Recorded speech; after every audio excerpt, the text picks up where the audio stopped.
Assalamualaikum warahmatullahi wabarakatuh. Perkenalkan, nama saya Naila Salsabila Hidayat dengan NIM 122120045. Saya dari program studi Tadris Bahasa Indonesia kelas 5B. Saya di sini akan melakukan presentasi dengan tujuan untuk memenuhi ujian tengah semester mata kuliah pragmatik. Nah, di sini saya akan mempresentasikan mengenai pengertian dari linguistik, pengertian dari pragmatik, kemudian ada konsep tindak tutur lokusi, ilokusi, dan perlokusi, kemudian yang terakhir ada materi tentang prinsip Maxim Grace. Baik, materi pertama yaitu mengenai definisi dari linguistik. Nah, kata linguistik ini berasal dari bahasa Latin yang yakni lingua, yang memiliki artinya yaitu bahasa. Nah, kemudian banyak para ahli yang mendefinisikan linguistik ini. Namun di sini saya hanya mengambil dua saja pengertian dari linguistik. Yang pertama, pengertian linguistik menurut Kri Dalaksana. Nah, secara terminologis, yang dimaksud dengan linguistik adalah ilmu tentang bahasa atau penyelidikan bahasa secara ilmiah. Nah, selanjutnya Suparno mendefinisikan linguistik adalah sebagian disiplin ilmu yang mempelajari bahasa secara luas dan umum. Nah, selanjutnya saya menyimpulkan bahwa linguistik adalah ilmu yang mempelajari bahasa, baik dari segi struktur, fungsi, maupun penggunaannya dalam media komunikasi sehari-hari. Nah, selanjutnya dalam linguistik ini itu melibatkan berbagai aspek bahasa yang ada di dalamnya, termasuk fonologi, morfologi, sintaksis, semantik, dan juga pragmatik. Nah, selanjutnya materi kedua yaitu mengenai definisi pragmatik. Nah, istilah pragmatik ini pertama kali digunakan oleh seorang filosof yang bernama Charles Morris pada tahun 1938. Nah, filosof ini itu memiliki perhatian sangat besar terhadap ilmu tentang mempelajari sistem tanda. Selanjutnya, ia menurunkannya melalui pragmatik ini. Nah, selanjutnya ada beberapa definisi pragmatik menurut para ahli. Yang pertama, menurut Wijana, mengemukakan bahwa pragmatik adalah cabang ilmu linguistik yang mempelajari struktur bahasa secara eksternal, yakni bagaimana satuan kebahasaan itu digunakan dalam komunikasi. Selanjutnya, definisi pragmatik menurut Purwo. Nah, Purwo ini mendefinisikan pragmatik sebagai telaah mengenai makna tuturan, menggunakan makna yang terikat konteks. Kemudian ada materi ketiga yaitu mengenai konsep tindak tutur. Nah, tindak tutur adalah tuturan yang mengandung maksud atau perkataan yang dapat mempengaruhi lawan bicaranya, baik atau pendengarnya. Selanjutnya, tindak tutur dapat berupa bunyi, kata, frasa, kalimat, atau tuturan yang mempunyai maksud tertentu. Juga bisa mempengaruhi para pendengarnya. Selanjutnya, tuturan ini dibagi menjadi dua aspek, yaitu tuturan konstatif dan juga tuturan formatif. Nah, yang pertama, saya akan menjelaskan tentang tuturan konstatif. Tuturan konstatif adalah tuturan yang menginformasikan mengenai sesuatu. Sifatnya itu fakta, benar atau salah. Nah, contoh dari tuturan konstatif ini yakni seperti ujaran pria itu orang yang telah mencurinya.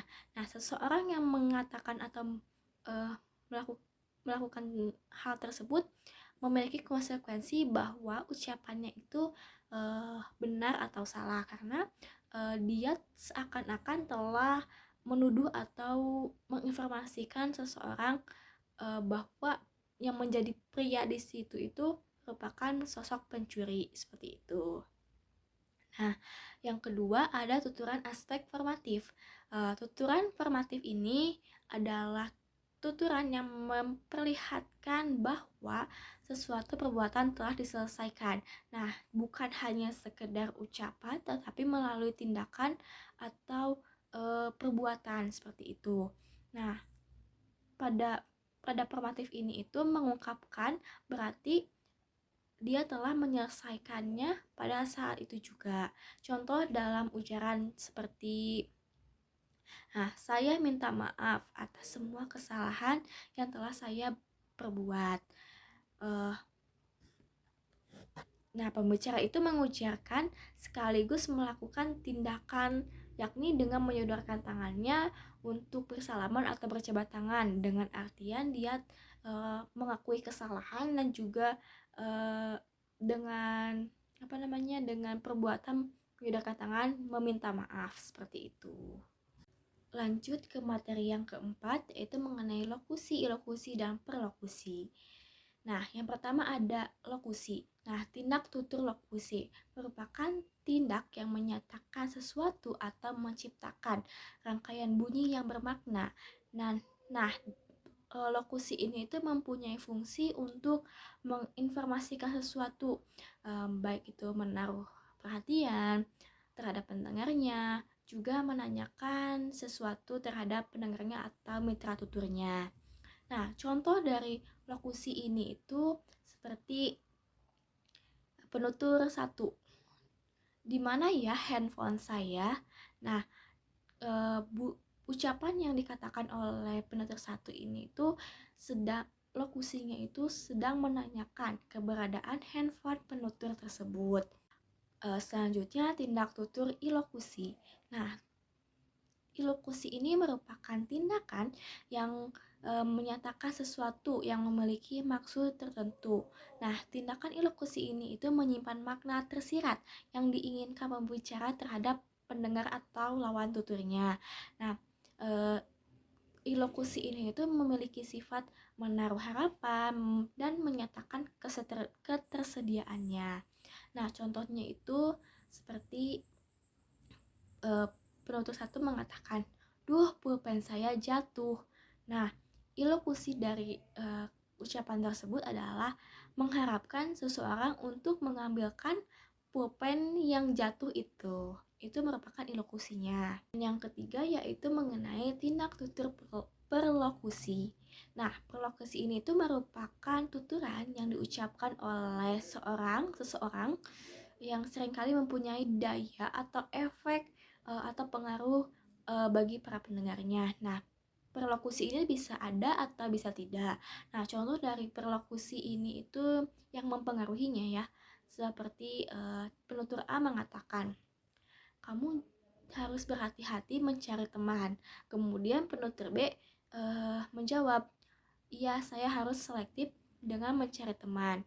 Nah, itu merupakan salah satu contoh dari perlokusi, karena dia telah penutur B itu telah dipengaruhi oleh penutur A karena dia ingin berhati-hati dalam mencari teman.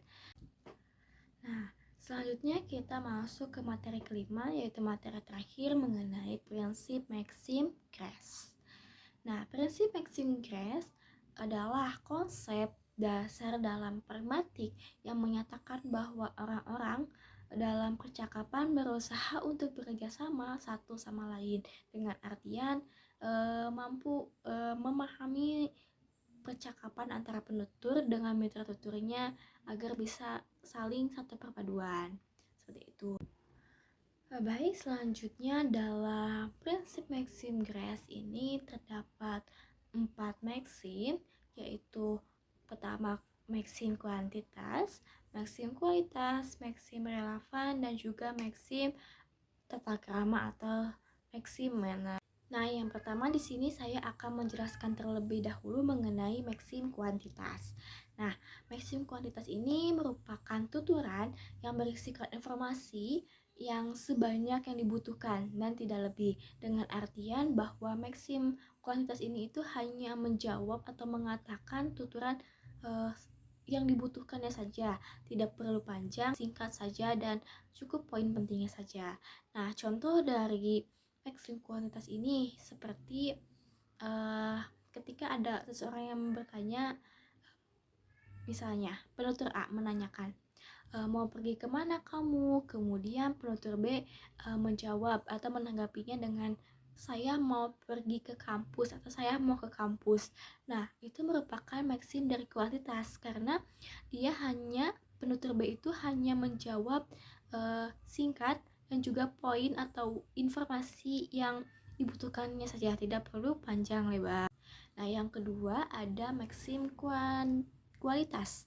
Nah, maksim kualitas ini merupakan tuturan yang membuat atau tuturan kitanya itu adalah benar dan yang bersifat meyakinkan, bukan kebohongan. Jadi, maksim kualitas ini itu adalah kebenaran atau sesuatu yang benar dan tidak berbohong, seperti itu. Nah, contoh dari maksim kualitas itu seperti penutur A menanyakan, kemarin di sini hujan ya. Kemudian penutur B, iya sangat deras sekali hingga airnya masuk rumahku. Nah, penutur B itu merupakan maksim kualitas karena dia mengatakan kebenaran. Nah, yang ketiga ada relevansi, maksim relevansi. Nah, relevansi ini merupakan sesuatu tuturan yang relevan atau nyambung dengan pembicaraan yang sedang berlangsung. Jadi relevansi itu adalah tuturan yang saling terkait atau saling sambung antara penutur dan mitra tuturnya. Nah, contoh dari maksim relevansi ini seperti penutur pertama dia mengatakan dingin sekali ya. Kemudian penutur B menjawab, iya, cuaca di luar sedang hujan membuat kita kedinginan. Nah, penutur B ini itu merupakan tuturan dari maksim relevansi atau maksim relevan karena saling keterkaitan atau saling menyambung. Dan yang terakhir yaitu materi tentang maksim tata krama atau maksim manner. Nah, maksim tata krama ini yakni tuturan yang singkat, teratur, juga bersifat jelas dan tidak memiliki sifat ambiguitas. Dalam tata krama ini itu si tuturannya itu singkat dan juga teratur, tidak menjadikan hal ambigu terhadap pendengar atau penutur mitra tuturnya, seperti itu. Nah, contoh dari tata krama seperti penutur 1 mengatakan sekarang jam berapa, kemudian penutur B mengatakan sekarang jam 10.15. Nah, itu kan merupakan jawaban yang tuturannya itu singkat dan juga teratur, tidak memiliki sifat ambiguitas. Berbeda hal dengan seperti penutur B-nya itu mengatakan sekarang jam 10 sekarang 10 jam lebih 15. Nah, itu kan membuat pendengar atau mitra tuturnya itu menjadi itu ambigu atau apa sih maksud dari si penutur B tersebut. Nah, itulah 5 materi yang saya presentasikan pada kesempatan kali ini. Di sini saya akan menyimpulkan keseluruhan dari materi yang telah saya sampaikan. Nah, kesimpulannya bahwa linguistik merupakan ilmu tentang bahasa dan yang menyelidiki seluk-beluk dalam struktur bahasa, baik itu fungsi maupun penggunaannya. Nah, selanjutnya di dalam linguistik ini itu terdapat aspek bahasa yakni pragmatik, yakni penggunaan bahasa dalam konteks sosial atau tuturan.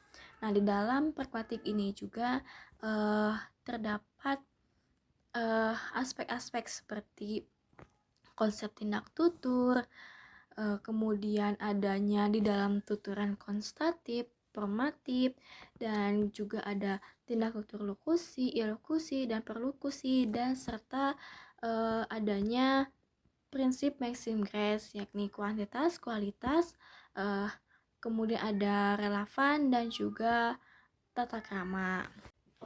Nah, sekian dari presentasi saya kali ini. Mohon maaf bila banyak kesalahan. Mohon dimaklum karena saya di sini masih belajar dan terus mengusahakan untuk menjadi yang lebih baik. Sekian dari saya. Mohon maaf bila banyak kesalahan. Wabillahi taufiq wal hidayah. Wassalamualaikum warahmatullahi wabarakatuh.